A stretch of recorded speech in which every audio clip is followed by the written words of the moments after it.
But today we're talking about how to support a loved one with ulcerative colitis. Jo's been with me for almost 18 years now, so she's been around since before I was diagnosed and seen me go through all of this, like this over 10-year journey with inflammatory bowel disease. And we were just talking about that period before diagnosis, the sort of before, when I first contacted the doctor and up until the point when I had my diagnosis. And yes, like you were saying, that a lot of it is I don't know how to help myself. So when you do ask me questions, like a question I didn't like answering, and still when I feel bad to this day, is like, "Are you okay?" It's like it's almost annoying. Like it's like I'd rather not be asked that.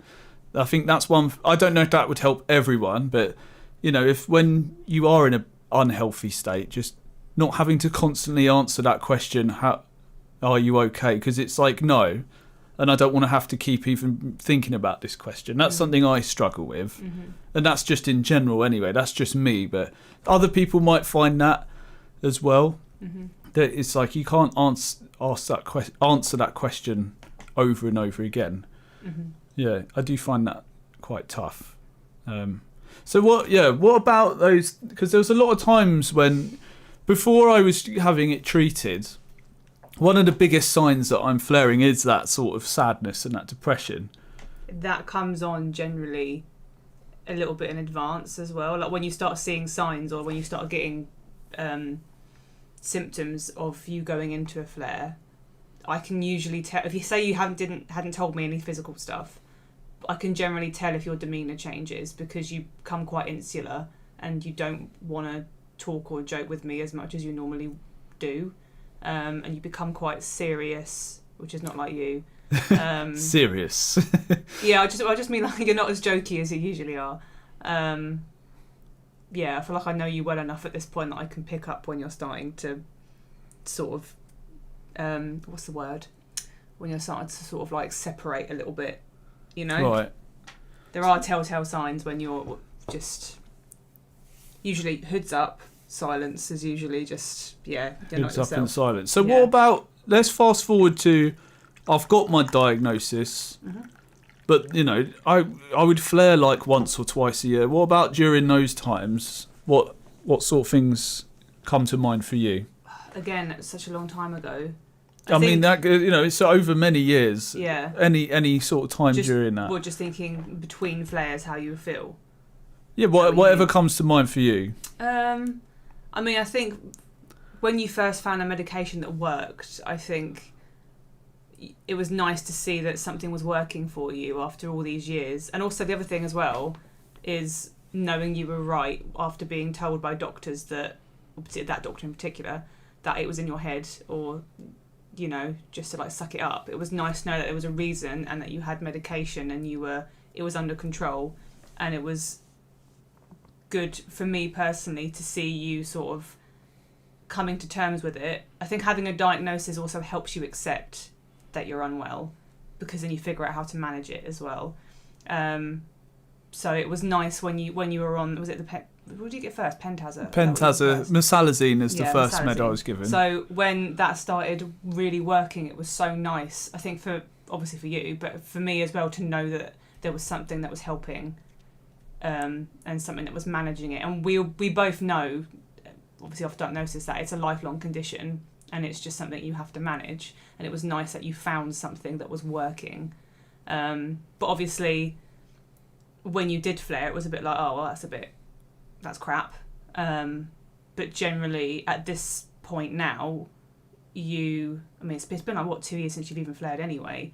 But touch wood. So you knew a routine of how to sort of get yourself out of it, or at least how to deal with it, and you found that easier as it went on.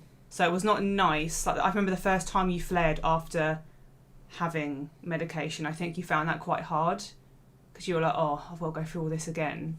And it wasn't as bad, but you understand that there's always a risk that you could flare at any point, because you don't really know what your triggers are, I suppose.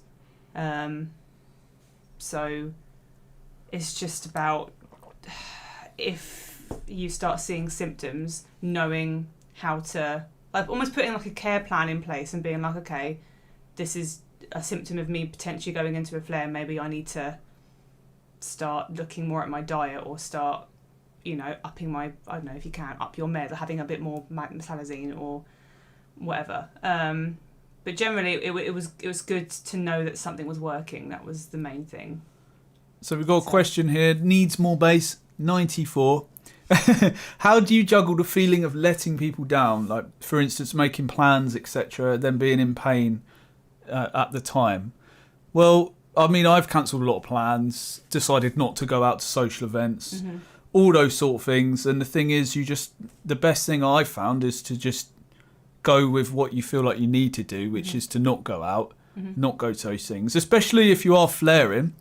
There's always that chance that, you're going to need to emergency use the bathroom, like run to the bathroom at this event, or, it's not a nice thing. Like you kind of need the comfort of having the bathroom near you and the comforts of home. When you're out, there's like all sorts of things that could go wrong if you are flaring. If you're not flaring, you might still be getting pains and you might get bouts of fatigue. The things still do crop up time to time, and I just say you just got to take the time for yourself, really. I mean, you've been there when we've had to cancel things. For instance, we cancelled, well, the biggest thing that we cancelled, we didn't really have a choice. That I went to hospital afterwards, was going to my cousin's wedding. Over in Canada. And we'd already paid for it. We lost thousands of pounds that was unrefundable. And which we're still annoyed about to this day. No, I'm not annoyed about it now. I am. Because, when you think about it, if I went on that trip, yeah, you would have had to I started flaring it would have been within the next week. Yeah, it would have been so much worse if we had gone, because, like, we have travel insurance, but... Do we? I got us travel insurance. Oh, okay. Yours was expensive because of your condition. Well, how much was it? I can't remember, it was ages ago. But even that being said, there's... Anybody who's got travel insurance will know is that you get it depending on, it's like a limit it goes up to. And if say your treatment went over that, you still be left with the bill. Yeah. And considering how long you were in hospital for, it would not have covered. And I don't know, I dread to think how much it would have cost. And then we would have probably missed our flight home because you wouldn't have been stable enough to fly. And then we had to have pay for it. Do you know what I mean? So it was probably better we didn't go because you were not in a fit state. Like, you couldn't have flown at all, to be honest with you. You probably wouldn't have even made it out there. But that's on the extreme. Like, that was like, I had to go to hospital following that. But the day-to-day things, like when I was flaring and I had to cancel things, I'll be honest, I think from my memory, it was just tell them what's going on. So as long as the person sort of knows what you're going through. Yeah, I mean... It's not like you need to fully explain everything. Because you were diagnosed... how old would we have been? I mean, it was over 10 years ago, yeah. Like 20s. We were quite social, particularly throughout college and stuff, and we'd go out every weekend, wouldn't we? Yeah, it was the time when we was like drinking lots of alcohol. Being normal. So there was social events on all the time, basically. But we have quite a small friendship group, but all of our friends, all of Jake's friends, we told them all straight away what was going on, and like all of my like close friends and stuff and family, and they were all super understanding. And I just think the best thing you can do is just tell people what's going on. Yeah. Because if it's a medical thing, what I'd say to my best friend, if I'd say we were going around hers for like a house party like we used to do quite often, and there was one day when we were walking to go to hers, and I had to lie on the floor. I remember that. And I remember I think that was actually before you got diagnosed, and I feel really terrible about it because I was annoyed and I was just like, oh, I really wanted to go and see my friend, blah, blah, blah. And you said, well, that's fine, you can. I'll go home. And I remember being really annoyed about it, but that's obviously before I knew what was going on. And now I feel bloody awful because if I had known that's what it was, of course I would have been like, yes, of course, that's fine. Like, well, let's go home. Well, it's just down to about knowledge we had at the time. Yeah, I mean, I was treating myself bad during that time. You anyway. were. That was before you had like I wouldn't go drink and that. No. No. But yeah, when we were diagnosed, like a lot of times we got invited out and we'd have to cancel, and friends would be fine with it, and we'd reschedule and do something during the day rather than the evening or something, or somewhere where we knew that Jake could have access to toilets and things like that. And you have to consider that as well. There's nothing stopping you from being social, of course not. Like, be social. just be mindful that you might have to do a bit more preparation, I suppose, like knowing where you're going, knowing where the nearest toilets are, knowing how long does it take to get there. If you're eating food, you know, like, are there any triggers for your food, or is there something you can have that's better for you, or whatever, you know. I would say if you can, stop drinking, because drinking is a really big part. I know it's a big part of being social, particularly when you're young, but I mean, I don't have a condition, and I've actually stopped drinking as well, and a lot of it I did for Jake too, to help him feel better. But I mean, I go out and be social all the time, and I don't drink.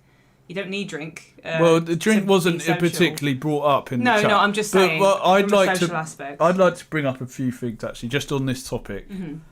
First of all, naturally, because of this, I am less social. Mm-hmm. That's one thing. I just don't really go out and do social things. I think that there might be a lot of people like that, because it's like you brought up, a lot of time you're like, well, I need to find the appropriate toilets, make sure I can go there. Mm-hmm. Sometimes it just feels like too much of a hassle. I don't want to have to keep using the bathroom there. Mm-hmm. I'd rather just use the bathroom here. I'll just play some games online. And then, naturally, I'm just not very social. And I think that it's one of the main drivers is because of that. And the second thing is my friend group's completely changed. I don't really hang out with people who do those sort of typical social events, like going out and drinking and that. I only really hang out with people who want to do physical exercise, like to go to the gym or do something like active. I've just sort of shifted towards a health focus. Mm-hmm. Because, I don't know, it's just the way it is. But at some events that I did go to, say we went round a friend's house and that, sometimes I would just lie on the floor, like curl up in a ball. And they'd be like, that's cool. I'd just be like, look, I'm just going to lie down for a bit. Like, I think I've done that quite often. I think the last time I went to go and see my best friend, like we see her quite regularly, and we're really good friends with all her family and that, and we'll just walk in a lot of the time. And if, say, we're in the front room with her and the dogs, if Jack just lies on the floor, like, she won't even question it. Like, nobody will question it. She'll just be like, okay, like, just let him do it, because they know that if he needs to lie down, he can. Like, I think you need to make sure that your social group are understanding of your condition, and if you do need to, like, either cancel or leave early, or go to take your meds or whatever, then that's fine. Just do what you need to do. You'll put yourself first. I've got a question here. Can I take Boswellia when bleeding? I'd never taken that. Don't know what that is. That? I don't know. So I'm afraid I can't answer that question. You can take a lot of things when you're bleeding. I suppose ask your doctor, I would say. Yeah. So going back to, I'd like to talk a bit about the time when I was in hospital and what you was going through then. How was that? So just a bit of background. It's about 2.5 years ago now. My medication wasn't working. I ended up going to hospital. I think I was in there for like 10 or so days. More than that. I think it was about 2 weeks, I think, in the end, yeah. Yeah, I was there for quite a while. And what happened for you? Well, I was also having some health problems before. Like, the week before we went in, I was having loads of issues with my teeth. And I remember I had to have like an emergency extraction. So I was having like... I'll just for context, I'm prone to headaches and stuff anyway. But I was having like remember this? I was having like migraines and stuff all the time, and it was like unbearable. It was making me feel sick and everything. So I'd had my extraction, and then I know Jake was feeling really under weather, and obviously we were both highly stressed because we were both feeling really crap, whilst also trying to book this whole going over to Canada thing, whilst we both felt under the weather. And did you admit yourself to hospital? Yeah, so basically you? The specialist told me to go to the AAU. Can't remember what that stands for, but it's like... AAU. It's like the, what do you call it? The emergency unit, but it's for admitting yourself.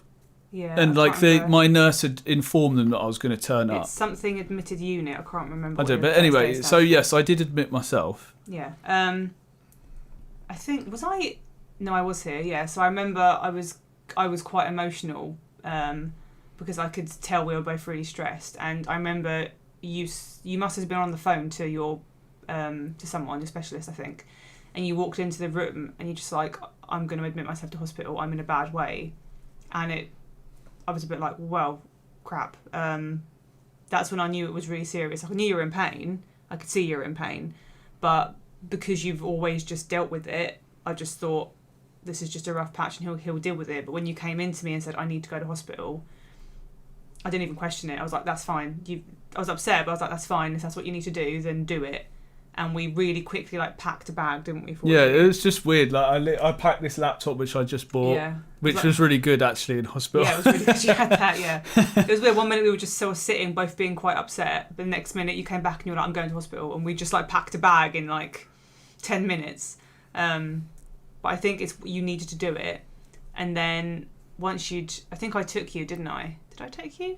I must have taken you. No, probably. I don't remember. Yeah, you dropped me off there probably. And then I couldn't stay with you, I think. Yeah, I just had to sit there on my own. That's just like, Jake had to do it all solo, and I felt awful because I was like, oh, it's fine, I'll stay with you and sit with you. And then they were like, no, you can't. So I had to go. And then that first night, I was messaging you in between, wasn't I, on your laptop, and we were talking all the time. And that night, I cried all night in bed because I felt responsible for putting you in hospital. Why would you feel responsible? Because I'm a woman and I overthink. Because I was in pain with my own thing, and I knew I was stressing you out because I was in pain, and we were also trying to figure out the holiday thing. We were back and forth and like, is this a good idea? We're both probably shouldn't really go. And I was like, oh my God, has my stress contributed to making you stressed? And now you're in hospital through stress. And I was just lying in bed. I didn't sleep that night. And I remember waking up in the morning and having to go and talk to my mum, being like, oh my God, am I responsible for putting him in hospital? And she was like, what on earth are you on about? Like, no, of course you're not. And I just cried all morning, and I was like, oh my God, I'm the reason he's in hospital. Like, what if anything really bad happens? And I was just really highly emotional because I was in pain as well. And then it was difficult as well because I don't think I could visit you straight away. I don't remember being able to visit you. Well, there was COVID restrictions. Yeah, that's why, because there was COVID restrictions on the wards and stuff. I found it quite hard to adjust to you not being there, even though we were speaking every day. And I was still going to work and working full time, and it was just a bit like, I didn't really know what was going on, to be honest. Because, am I right in thinking that you were in one ward to begin with, and then you were waiting for a bed on... Yeah, well, that was at AAU. Yeah. It's like the waiting part. Mm-hmm. But just before we get into that, we did get this question from Baby Zone. I was going to say the Baby Zone. Advice on supplements which helps during bleeding. I mean, I take vitamin D. Got it right here. Vitamin D3 plus K2. Kind of hard to see, but it's 4,000 international units. You can get them on Amazon. I take electrolytes. That's very important. Mm-hmm. I mean, these things aren't going to stop the bleeding. The best thing would be to get some medication to get you out the flare. I also take magnesium biglycinate, if you can see that. It's probably not focusing. That's really to help me with sleeping and that sort of thing. But that's part of what the supplements I take. I take omega-3s. I'll take 2 of these, so it's 1,000 milligrams. And other than that, it's just eating nutritious foods. That's the best things, and getting lots of sleep. Sleep's probably the best supplement that you can get. And like do some light walking and that sort of thing. But those are the main things, and getting some meds to get you out of the flare that you're currently in, and not stressing. Now, I'm making a big list here. It might sound like a stressful list, but it's not. Don't stress. So those are the basics that I would suggest. So going back to, I'm in hospital. Yeah. Whatever I'm going through, that's happening. What's happening for you? So like I said, I was still working. I mean, I'd worked through all of this, but I was working full time, and I remember at work it was a really stressful time at work as well. So not only was I still in pain with my teeth, Jake was in hospital, and I was working full time, and there was extra stress at work. And then also trying to arrange to try and see Jake because I had to do it in a specific way because of the COVID restrictions. And then that was stressful enough. And then your whole ward got COVID, I remember that. And that was an even more of a ball ache to try and see him. And I'd have to ring up in advance, book a time slot, because there could be only so many people visiting at a certain time. I had to wear full PPE. I had to sign in and sign out. I was allotted to only an hour at a time. And it was just like a lot of the time I would do sort of, I mean, at this point at work, when it was stressful, I was doing like 10, maybe 11 hours at work, going straight from work to see Jake. getting home, eating, sleeping, and doing it all again the next day. Like it was quite a lot mentally as well. And then it got to the point where they wouldn't allow me to come onto the ward because of the COVID. I remember there was a couple of days where they're like, oh, we're not accepting any visitors at all, and that just was really hard because I was like, well, I want to see him because I haven't seen him in a couple of days, and we would just go on Discord and just chat, doing it that way instead. So that way I could at least still talk to him and I wouldn't go into the ward, because literally everybody had COVID. All the nurses at one point, like so many of the nursing staff were off because they were really sick.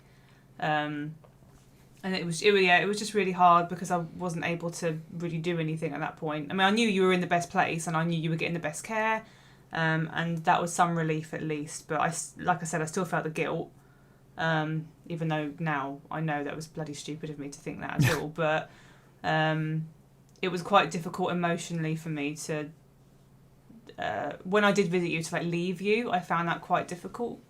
I didn't like leaving you. But sometimes you knowing you were in the right place was comfort, you know. And I was just like, well, if anything happens during the night, I know that you have people around that would be able to help you instantly. And whereas if you were here, you know, we'd have the issue of being like, oh my God, I need to try and get him to hospital. Or, you know, if you were incapacitated and you couldn't move, like how on earth would I get you to hospital? Even though we live literally 5 minutes from the hospital. But yeah, it was a lot of mental strain for me during that time. I'm not going to lie. So, I mean, those of us with inflammatory bowel disease, we're very, you know, we know what's, you know, we're bleeding, we're in pain, tired, fatigue, we might be feeling sad, all those sort of things. How do you see that through in me, like when during those times that have happened, mm-hmm. that you know, then that's happened quite a lot of the times over the years. Yeah. What sort of things have you done during those times? When you've been sad? Yeah. What, to help you? Yeah. How have you supported me? Because that's what we're talking about. The biggest thing. I mean, this goes back to what I was saying before about everyone accepts support or needs support in different ways. Is just asking you what you'd need. Because it's all well and good assuming that someone might need help in a specific way, but that might not be helpful to them. I think a lot of people try and support someone in the way they feel because that's what they would want. You know, like I know how in the beginning where I would ask you if you're okay, that's probably something I would appreciate because I know someone's checking in on me, but I know you bloody hate it. Like me asking every 5 minutes, oh, are you okay? You know, you hate that. And I've learned to just not do that, apart from the other day. I've learned not to do that. And the best thing for Jake is just to ask how you're feeling and like, is there anything I can do?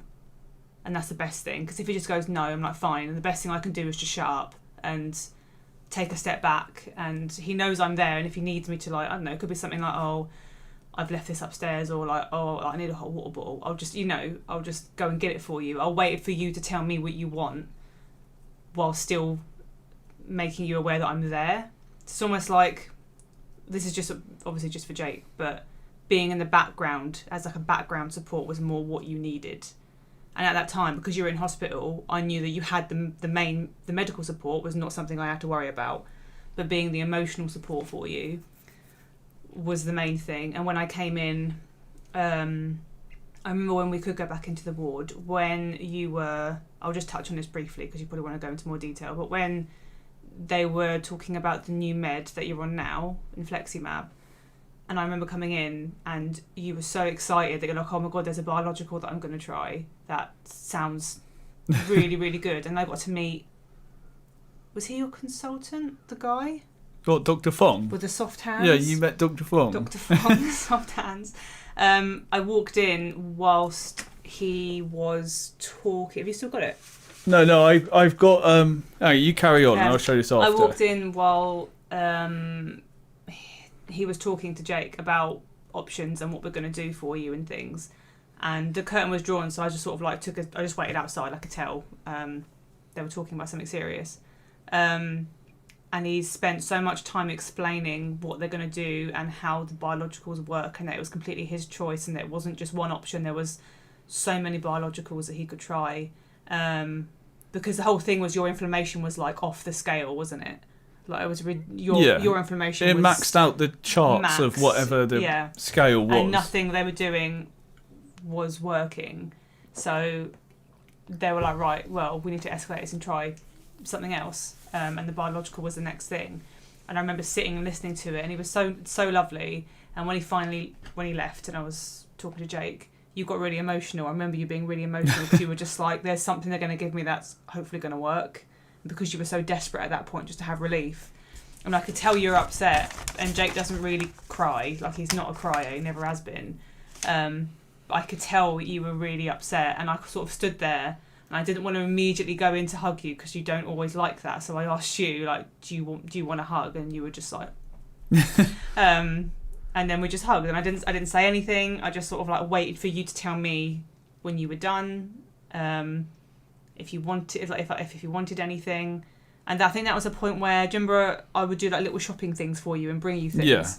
And I was like, if there's anything you want me to bring next time I come, just like write a list, and you'd do me like a little shopping list, and I'd like go and get you like peanut butter and like yogurt and things like that, and I'd bring them to you the next day, and with like a little haul of like clothes and then shopping that I'd bring with me each time.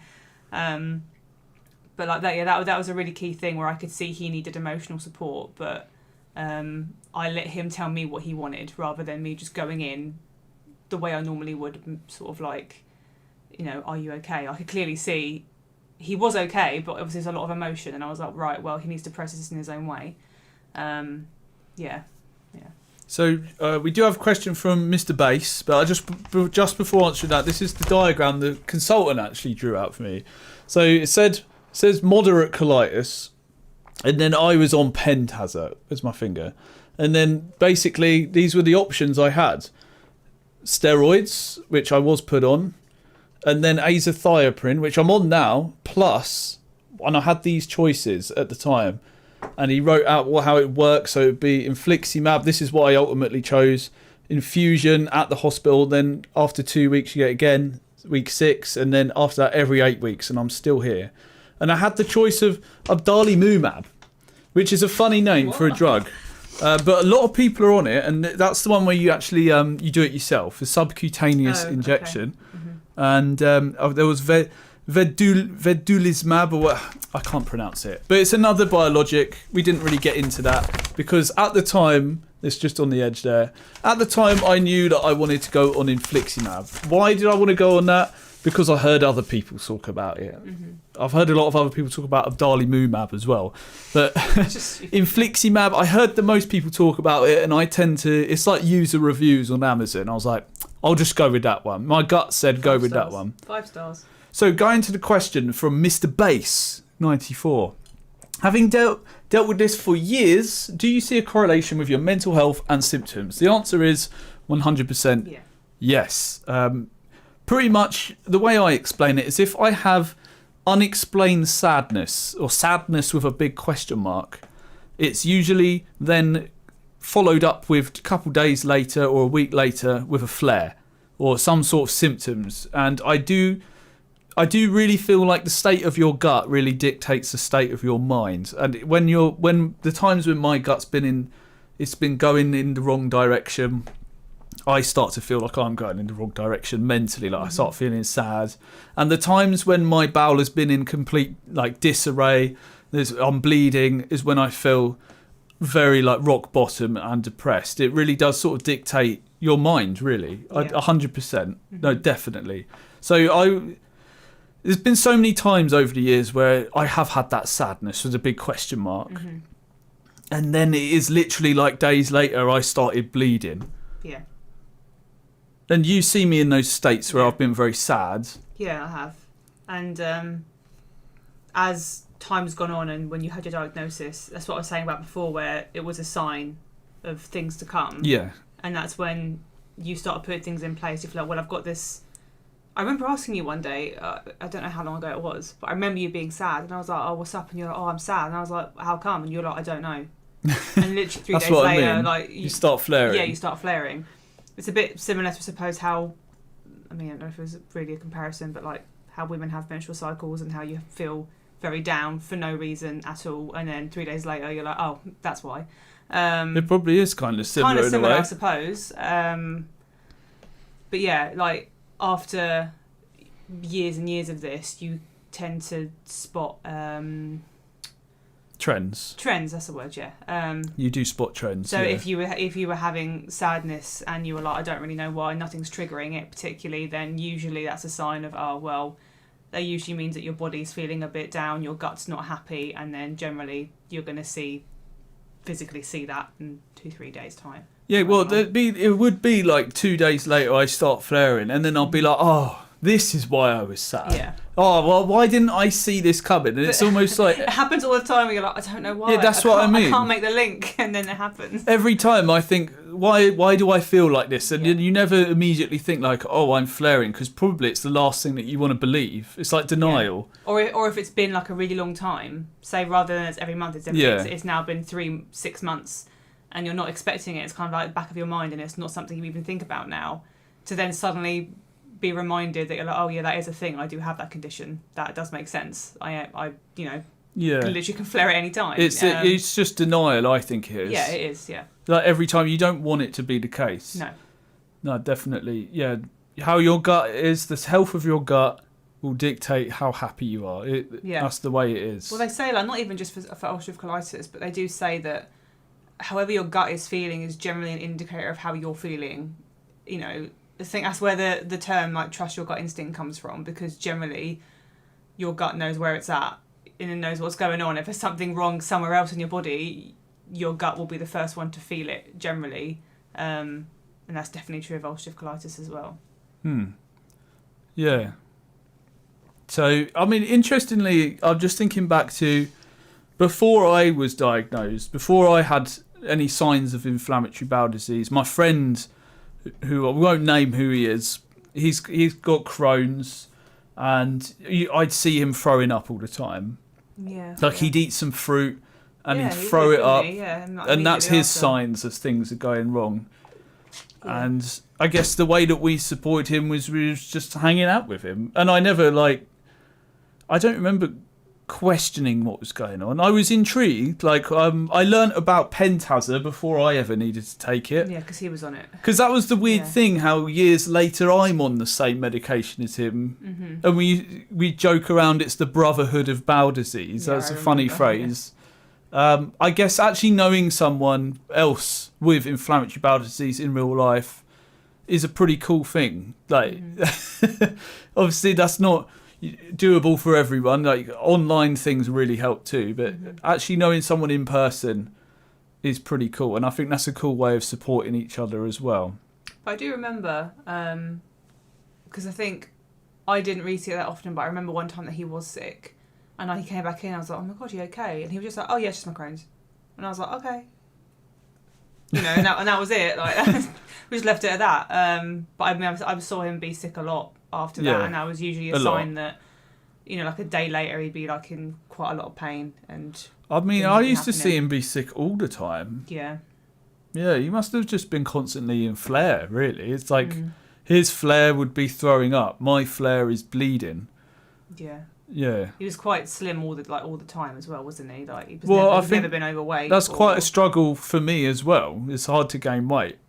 Yeah, it's not the same for everyone, but for some of us with IBD, it is hard to gain weight, and in some way it could be seen as a blessing. But yeah, but you've always been slim. Yeah, well, that's probably why. But I mean, considering how much you eat, that's what I mean. Well, like I think obviously now I eat quite clean and healthy foods, but even when I wasn't, my bowel probably wasn't absorbing all the nutrients and vitamins and calories from that anyway. No. So it was almost like a cheat code. I was always skinny, even if I ate like shit. You were we could go out and eat a ton at a restaurant, and you just.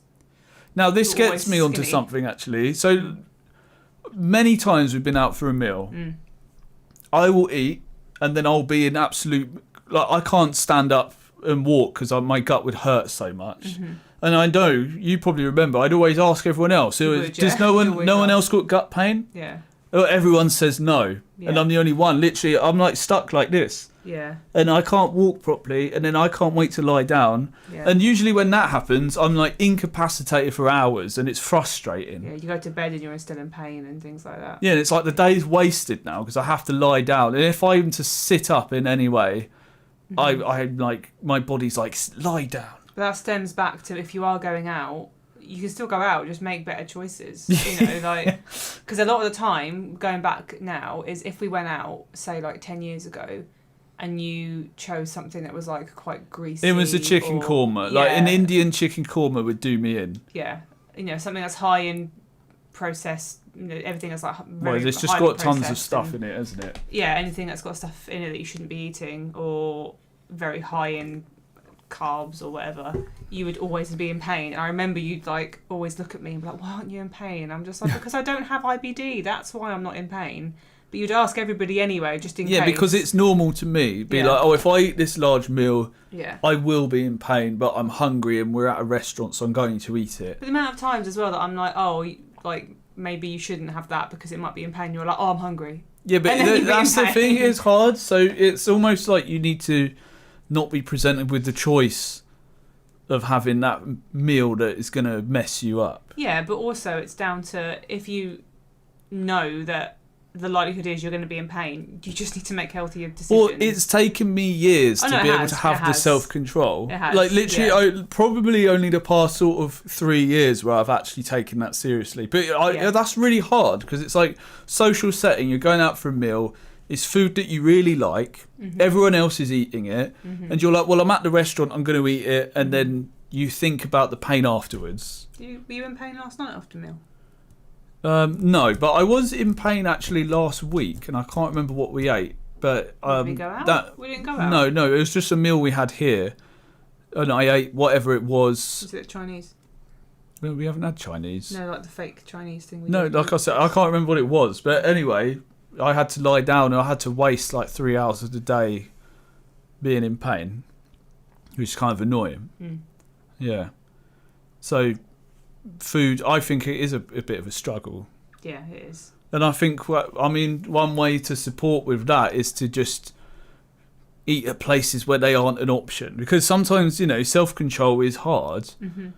And you have to actually just remove that option. I mean, the other way to support as well, in terms of if we're just looking from a food point of view, is one, you save money by not going out at all.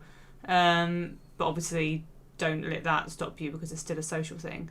But at the moment, where we're having the yummy bowls... well, the people viewing aren't going to know what the hell that is. So, for context, we went to Amsterdam at the beginning of September, and we found a place called Yummy Bowls. And they basically just made a bowl that had sushi rice, a ton of just fresh diced veg, like peppers, avocado, radishes, loads of stuff. And you could top it with whatever protein you wanted. So we both had chicken, but you could have like tofu, you could have fish, you could have whatever. And it was completely clean. And they gave you some, if you wanted to put like a little bit of soy sauce on it or something. But it's completely clean, and it was so one of the probably the healthiest thing we had when we were out there. And we've actually started doing that at home. And Jake has that pretty much every day. And we now cook it together. So if you don't have to be good at cooking, but if you're with someone or live with someone that's got it, cooking together is a really good way to support, because everything you're cooking is fresh, and trying not to use things that are like pre-packaged and trying to make everything as fresh as possible. I know it's not always easy, and I know a lot of that is based on how expensive fresh food and things are. But like when we're making like pasta sauces and stuff, making it all from scratch, getting onions and garlic and tomato paste and whatever. But we try and cook together all the time, and I think that's really, really helpful as well. No, that is very helpful. Yeah, working together on foods. And I'm not a great cook, but I'm a pretty good cook. And I think you've learned a lot, haven't you? From that as well. You're so much better than you used to be with food. Well, nutrition's completely changed. I've just got a picture of what it kind of looks like here. Oh, of course, this pop-up comes up. So it's kind of like this. Oh, yeah, poke bowls, I suppose. I just searched poke bowl. Yeah. But it was just all fresh foods. Yeah, like you said, the sushi rice, but we use couscous here. They've got some weird mayonnaise over it, which we don't do. We don't do dressings. So basically, it's just meat, lots of vegetables, and protein. a protein. Well, that is meat. Sorry, I don't said meat. Protein. A little bit of carb maybe if you want it, but you could just take the carb out. You confused me by saying protein. Sorry, I forgot you said meat. Yeah, they use sushi rice. I think we used rice once. We can't really get sushi rice here. Like we don't really know where to buy it from. But we generally use couscous because it takes no time to prep. So I want to just get. So that's actually one way that you support me is actually just following the same lifestyle as me, which you do. Which like is the literally, reason why I stopped drinking. Yeah, we don't drink. We both eat the same foods. We both go to the gym. Mm-hmm. We've both got into running. Mm-hmm. You're now in my video. I mean, you've been involved in lots of my videos over the years. I do a lot of background stuff, though. I mean, you'll see, like, if you were to search my other channel, I've got older IBD videos from, like, 7 years ago, and you're in them, like... So, yeah, but it's just, like, I guess just living the same lifestyle as the person you're supporting actually does help. Yeah, and I think also, because it's mainly for you, like, to do with healthy lifestyles, I mean, it's only going to have a good impact on me, like... You know, I've lost a lot of weight. I'm way more healthy than I've ever been. I'm running regularly every week, even with an injury. I've still got back into running. I go to the gym regularly, mainly because of you as well. Like, I joined the gym because you were like, "Oh, I'm joining my friend," and I was like, "Oh, well, I may as well come with you." And that was 6-7 years ago, and I'm still going. So I think almost 7 years ago now. Yeah. 7 years ago. But particularly if you're in a relationship, I think doing things together and showing that you're actively supporting that person by living the same lifestyle. I'm not saying live in each other's pockets. Like I'm not like gonna cling to Jake every 5 minutes of the day. But when it comes to things that relate to health, it's almost like actions speak louder than words, isn't it? It's more showing that you're actually taking interest in what they're doing and willing to understand what they're doing to better themselves. It's just like, don't get me wrong, like I would still like to have a drink every now and then, but I ultimately know that health-wise it's better that I don't, so I won't. Only time I might do it is maybe when we get married. I might, raise a glass, and to be honest, it's not worth it either. Now that I'm as healthy as I am, don't get me wrong, I still love to I have a big sweet tooth, so I'm quite keen on sugar and stuff still, but I find that I'm better at just saying no to things, because I've watched you, and you're so disciplined now to how you were. Like if you go back like 5-6 years, like you're so much more disciplined. Well, I think it just comes down to teaching, learning, really. And it's like a lot of the things I do and have learned is kind of like just things you get taught as a kid, but there's a difference between like learning it and knowing it, if you know what I mean. So when it comes to diet, you always have an idea of like this food's healthy, but it's not necessarily you probably don't follow it, and I certainly didn't. And it wasn't until like it's almost like a health condition like colitis is like now I know the effect that food has on me. Because say I eat something bad, like we already said, I'll be hunched over in pain. It's like a real world acknowledgement that this food has a negative impact on you. So it's so much easier to make real like positive choices because you know the bad consequence of it. Whereas like someone else, they might eat a certain unhealthy way for 30 years until they see the negative side effects. Whereas I see it in an hour. Yeah. So it's almost like negative reinforcement in a way. I get negative reinforcement if I make a bad decision. And it's like, okay, I don't want to do that. But it's quite bad that we won't change our lifestyles until a health situation arises where we're like, we got told that we have to. Well, this just comes down to what you've been taught to do by your parents in a way. And media and everything, just... I was taught to eat a certain way, and that ended up being actually very unhealthy and maybe one of the contributing reasons to my health state. I mean, if we look back at, if we're talking about childhoods and stuff, in terms of the way we ate, we were both very different. I had home-cooked, fresh stuff, like, all of the time, pretty much. And it was quite rare that we'd have, like, takeaways and things like that. or microwave stuff. We didn't really have any of that, whereas you had quite a lot of microwave stuff. And yeah, we never had home cooked meals really. no. Yeah, I don't know how to answer this question, bro. Do you have breathing problems with ulcerative colitis? Not really. It doesn't really affect you. The only way I would say that is it would be a panic. If you're panicking, you might have breathing problems. Unless he means related to. I mean, you've had asthma when you were younger, but I mean that was nothing to do with this, and it was before you were diagnosed. But you did have asthma when you were younger, but you don't have it now. Like you don't use an inhaler or anything. But no, but I don't. You don't really. It's a inflammation of the bowel, not the lungs. But in terms of like when you're flaring, I've never spotted anything other than if you're having a panic. That's why I bring that up. It's the only time I would have. It's not breathing problems. It's just panic, really. Mm-hmm. But yeah. So anyway, going back to decisions, life decisions like food and all that. Yeah, it's easier if you've got someone else making the same decisions with you. So I think that's a good way of supporting each other through there.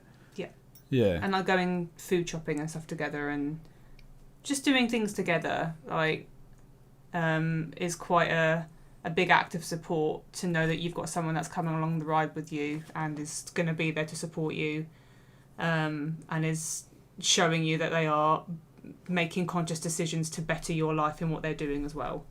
Is a good way of supporting. It's probably like the ultimate way to support someone, I'd say. Yeah. So I think I've had this comment on other videos. Is your ulcerative colitis caused by H. pylori, which is an infection? No, mine's not. So. I've never had it because I've been tested for it. What is that? I've never heard of that. It's an infection. I've never had it, so I don't have any experience with it. For some people, it can cause flares and that sort of thing, but I was just saying I don't know what caused mine, but I haven't had an infection or anything. No. No, I think mine was through. I really feel like it's probably through just compounding effect of bad lifestyle decisions and lack of knowledge when I was younger. Yeah. You don't have anyone in your family that has anything? Well, that's the thing. My dad has psoriasis, and there's a link. Apparently, there's a link between like parents with psoriasis and children with autoimmune conditions as well. So there is a genetic factor there. Mm-hmm. But it's almost like maybe the genetic factor may not have expressed itself if I ate better, if I treated my body better. Who knows? I can't go back and change it. No. I don't think there's any real way of knowing what causes it in people, because I suppose it could be different for everyone, right? Yeah, it could be different for everyone, yeah. But I think diet is a big factor. Mm-hmm. But that's one of the things when I was diagnosed was they said to me that diet doesn't really play a role in inflammatory bowel disease. But more news has been coming out. A lot of news has been coming out about the effect of, the foods that you eat, the ultra-processed foods and garbage. Mm-hmm. So there's 2 comments here. Tinnitus problem. I don't know. I don't know how to answer that. I mean, had a bit of tinnitus. I've stood in front of a few speakers. I do remember you talking about tinnitus, but 9 times out of 10 it was after we'd been out. Yeah, so. That's in my time I've been drunk and stood in front of some speakers and hurt my ears. Who hasn't? I mean, you get it from when you have an ear infection as well. You haven't really had ear infections though. No, but really? Do you have a ringing sound in your ear? Yes. I mean, no, not only when I'm lying in bed and there's no sound going on. But tinnitus, I don't really see how that's related. If I'm being honest, at least for you anyway. For me, no. So anyway, struggle. Mr. Bay says struggling with blaming myself for lifestyle decisions when younger. That's something that I think about quite a lot as well. Like I used to smoke, used to drink a lot. And I ate crap foods. Mm-hmm. And the only thing you can do is make better decisions today. And, the future you will thank you. Yeah. I mean, like the stuff that we've done as was younger, it probably did cause some damage. Maybe it did fuck me up. Maybe it did cause inflammatory bowel disease. Maybe, but you never know. And we can't go back in time and change things. But, you know, the body is remarkable and it can adapt. And it can adapt positively to the decisions we make today. I mean, you shouldn't blame yourself either, because it's... The other thing as well is, as you get older, you arm yourself with more information. You didn't have that information when you were younger. You didn't understand that's what I mean. consequences. And it's like, you know, everyone goes out when they're 18, 20, whatever. Well, not everyone. Not everyone, but most people would go out and drink and smoke and have a good time because that's what you do. You know. Yeah, but it doesn't necessarily have to be like that. No, of course it doesn't. But, you know, at that age... When I was 18, I was not thinking about 30-year-old me, and I can guarantee most people that's why, don't. So you shouldn't blame yourself for that. That's why I like to say, like, I would have liked to have taught myself those things or have someone teach me. But then I know at that age I wouldn't have listened. I wouldn't have cared. No, you wouldn't, of course. If future you went to you at 18 and said, hey, you shouldn't smoke and drink because it will affect you in your 30s, you're going to be like, yeah, well, I'm 18. That's for a 30-year-old me to deal with. Like, you don't give a shit. You won't listen, will you? Like, so I think I know for sure. You shouldn't be doing that. For sure, I would not have listened to myself. The first, I don't know. Maybe I would if I was talking to myself in the future. But who knows? That's like an impossible scenario. But say we had a son or a daughter. But maybe we have a son. And he's 18, and then I'm there like, you know, oh, you shouldn't drink alcohol. He'd probably be like, fuck off, Dad. Yeah, he would, yeah. Or he'd probably say like, oh, yes, blah, blah, blah. And then go out and drink without me knowing about it. They're going to do it That's anyway, what I mean. like... So there's only so much you can try and help someone. But I think it's more just try and live by example for the people... You know, for the next generation or whoever's you're trying to help, live by example. Or even if you don't have kids, like for your friends, like surrounding yourself with like-minded people as well is a really good way to go. Because I mean, your friendship group, particularly in the gym, obviously it's because you go to the gym, but the amount of people now that you surround yourself with are very positive, very health-focused, very lifestyle-focused. And that has an impact as well. If you're surrounding yourself with people who are making bad decisions, you will make bad decisions. Like you need to. I'm not saying cut them off. Obviously, I'm not saying that, particularly if they're really close friends.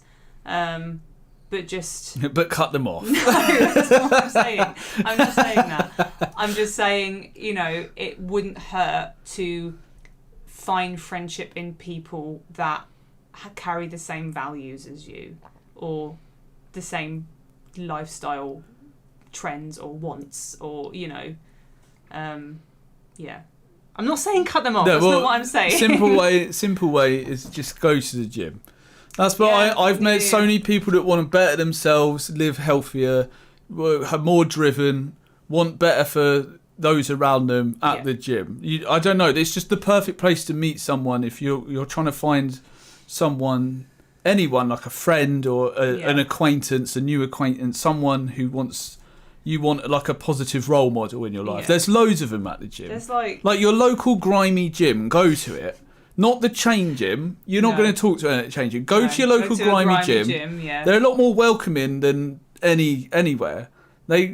That's the perfect place to meet a role model. I find in commercial gyms you get a lot of people that are quite vain and that are quite. But there's no community there. There's no community. No, we go to a local independent. A local gym. grimy gym. It is grimy. It's like powerlifter gym, and we've made so many friends through it.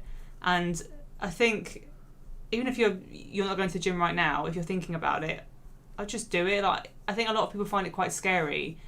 Particularly like in our gym where there's a lot of bodybuilders. There's a lot of big burly men at our gym. And I mean, I'm like 5'5" and tiny in comparison, but I mean, I would talk to anyone and they'll talk to you as well. If you've got a question, just ask them and you will make so many friends through it. And like the gym community is like a completely different community. Isn't it? But it's just when I think about it, like most of the people I talk to now is the people I've met in the last 6 years going to the gym. And they're really great friends. I've met a lot of inspiring people there that are just inspiring in many different ways. I guess like world-class people there. It's weird. But the gym, your local grimy gym, it's like a networking place. You don't even necessarily have to go there and lift weights or whatever. Just being there. It's like, I see it as the local community centre. And that's actually like one area of support. And I used it the other day, you know. I was feeling in a low place. I went to the gym. Someone happened to be there that was like, it was like the right place, the right time. He was just spoke in a very inspiring way, and just really helped me through that. And suddenly I learned how to do the muscle up, which I'd never been able to do. Mm-hmm. But that's besides the point, not the physicals. It's just like meeting people who can help you there. Because particularly if you don't have a partner or someone, or maybe you don't have family or someone in the immediate vicinity that can come to you and be a physical support. You might know people, but joining a gym or a local community group or whatever is a really good way of support, because you're sort of supporting yourself by confiding in others or finding like support in others through friendship as well. It doesn't have to be like a relationship thing, it can just be like a community thing. And as well as online, as like, you know, like Discords or anything like that, IBD groups can also be a really great way of supporting someone as well. But I mean, like, just like, I think lifting weights is a huge part of recovery. And Bill, I mean, even in times where I have been actively flaring, I was out in this garden deadlifting, and it's something about the deadlift. It just made me feel human again. It got my, I don't know, maybe it raised my testosterone levels. It made me feel more manly again. It got my man juices flowing. That's what I used to say, wasn't it? Yeah. I'd go out there and I'd deadlift, and I'd say my man juices are flowing. Yes, I might need to go use the bathroom and, you know, bleed afterwards, but it's like I feel better. I've done something normal today. It would wipe you out after as well, but I think you generally would feel better knowing that you've done something. Even if it was just like one really good set, it's better than not doing anything. Yeah, I would just go out there and do one nice heavy set. I've got a video somewhere of me doing this. In fact, here, look, let's just have a quick look at it now. This is when I was actually flaring. I'm out here deadlifting. This is 165 kg, a lot stronger then than I am now, actually. But yeah, this is, I'm actively flaring at this point. Mm-hmm. But you know what? I thought, fuck it, I'm gonna go out there and lift, because what's the point in wallowing in self-pity? Let's just do something that makes me feel good. Yeah, so it's nice that I've got all of this. When was this? 7th of May 2021. So let's catch up with the questions here. The first question we got is, do you completely cured your ulcerative colitis? The answer is no. It's not cured, it's treated. I'm treated with drugs. That's the answer. It's not cured. So Mr. Bass says, how has been your success running? I was a very active runner until a recent flare. Now struggling to get moving again. So running's been a bit of a turbulent time for me. Something about the way I run is making my knee hurt. But besides that, it's been a very positive thing. I've been really enjoying running. We went for one yesterday. Yeah, we did the park run yesterday. I think I did it in 28 minutes. Because I was trying to... Sorry, my throat's getting dry. Where my knee's been hurting, I'll be running and then it'll hurt, and I was like basically running then walking, and I got to, I think, about 2.5k into the run, and I thought I'm just going to start running, and it didn't hurt at the time, and I managed to run the rest of it, and that felt really good, being able to overtake a lot of people. Mm-hmm. And then about a couple of hours after, my knees were just really hurting. So something about the way I'm running is not right, and I'm still trying to work that out. But I would definitely like to be able to keep running and do. There's the local half marathon in March. March. I'd like to try and do that if I can work out how I can run and not be in pain.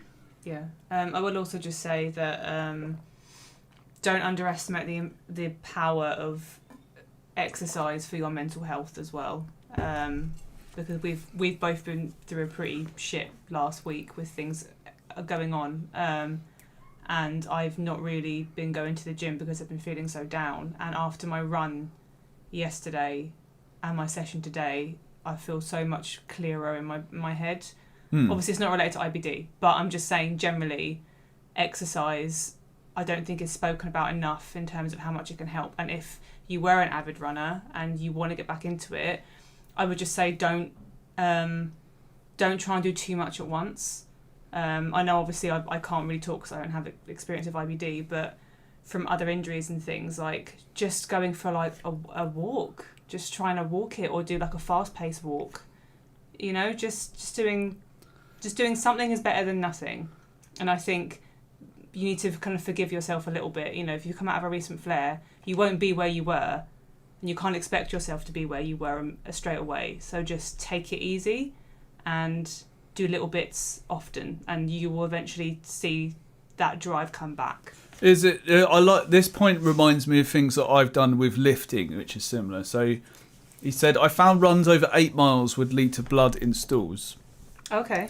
So, Sorry, I mean, I felt like times when I've lifted, that may have led to blood in stools. But then I think, would there have been blood in stool anyway? Like, was that going to happen regardless of whether I deadlifted or not? I don't know. I mean, I suppose you'll never know. Because I never saw, like, an increase in blood after deadlifting. It was like there was blood, but then it's like, was I going to bleed anyway? Has this actually changed anything?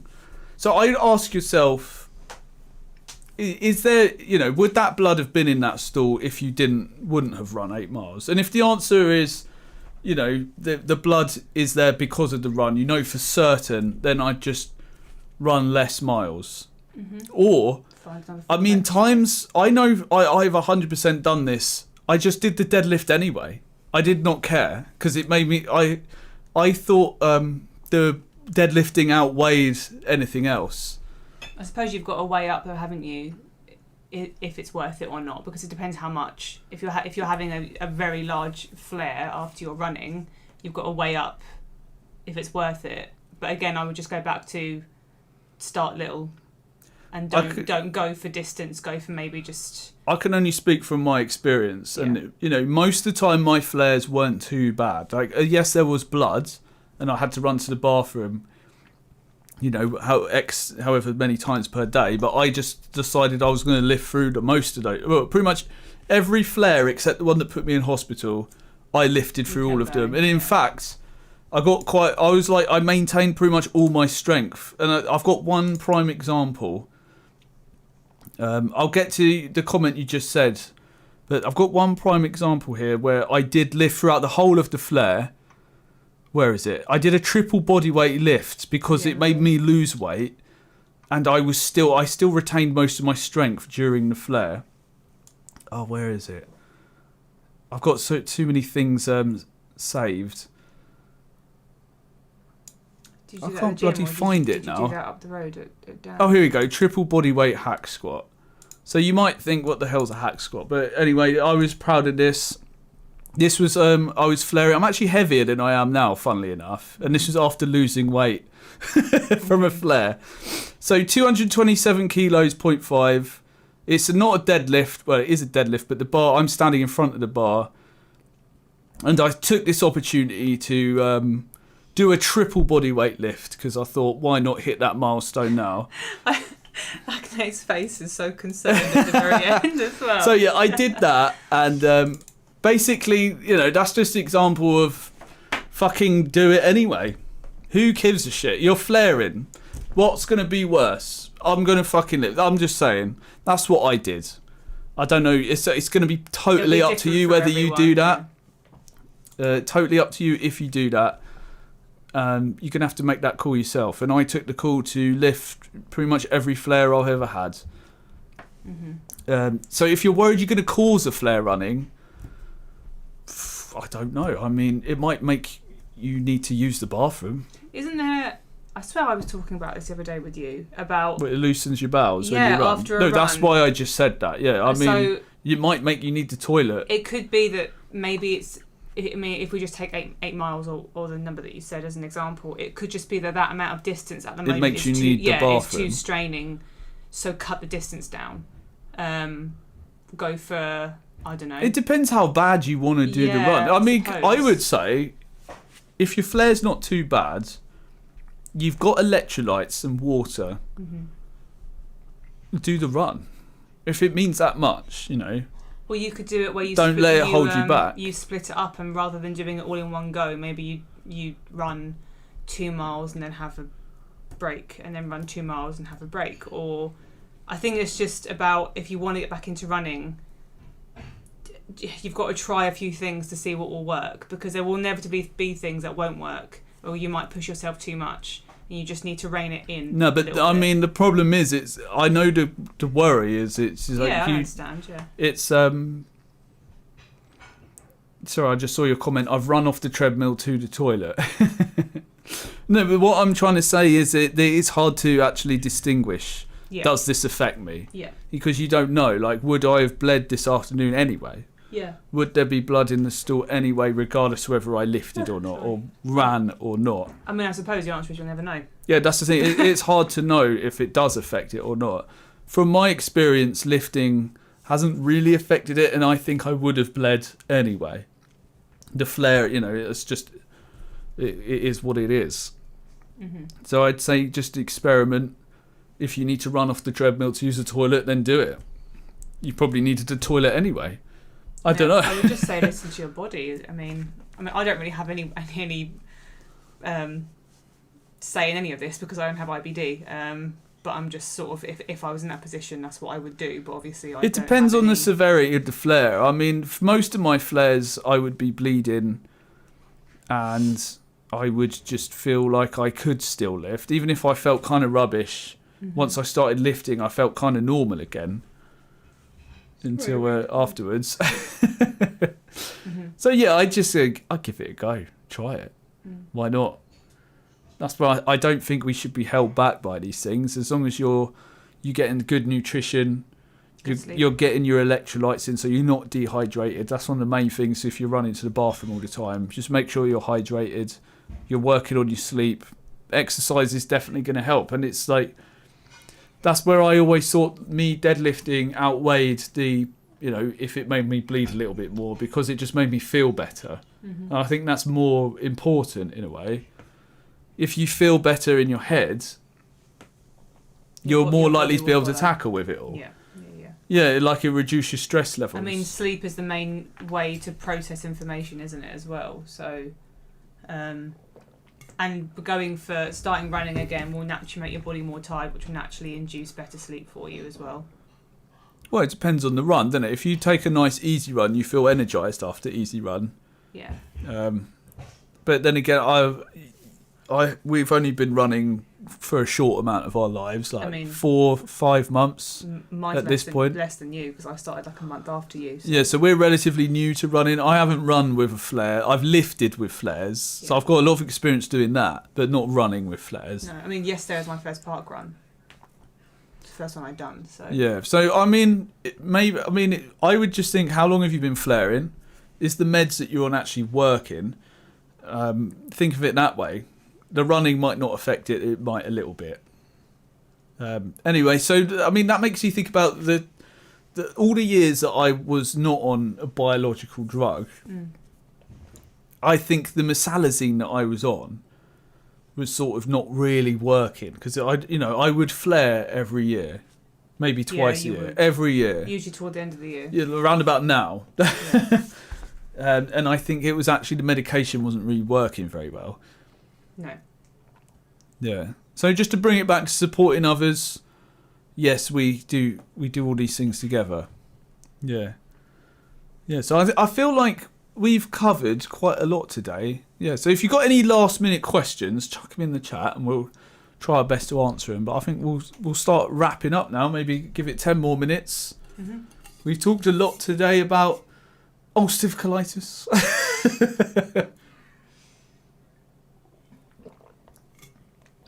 Yeah, it's a bit of a journey, ulcerative colitis. It's all about self-discovery. Mm-hmm. Keep throwing out these eyes towards the camera. So hello there.